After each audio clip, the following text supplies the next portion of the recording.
Hello guys, ഞങ്ങളുടെ വീഡിയോയിലേക്ക് എല്ലാവർക്കും സ്വാഗതം. ഇന്ന് നമ്മൾ ചെയ്യാൻ പോകുന്നത് കൂൺ ഫ്രൈ ആണ്. ഇതൊക്കെ നമ്മൾ അരിഞ്ഞു വെച്ചിട്ടുണ്ട്. ആദ്യം വെളിച്ചെണ്ണ ഒഴിക്കുക. ഉള്ളി, തക്കാളി, മുളക്, വെളുത്തുള്ളി, ഇഞ്ചി ഇതെല്ലാം കൂടി മുറിച്ചിട്ട് കൊടുക്കുക. ഉപ്പ്, കരിവേപ്പിൻ്റെ ഇല ഇതെല്ലാം ചേർത്തിട്ട് ഇളക്കി കൊടുക്കുക. മഞ്ഞപ്പൊടി, മുളക് പൊടി, മല്ലിപ്പൊടി, ചിക്കൻ മസാല ഇതെല്ലാം കൂടി ഇട്ടിട്ട് ഇളക്കി കൊടുക്കുക.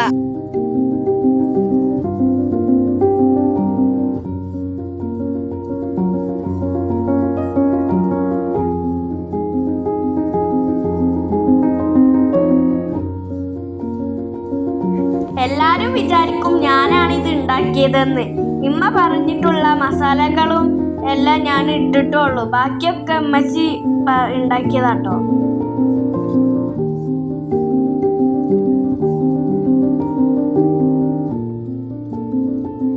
ഇനി ഏറ്റവും അവസാനം കൂണിടുക. ഇനി ഇളക്കുക. ഇനി അത് വേവിക്കാൻ വേണ്ടി ഒന്ന് മൂടി വെക്കുക.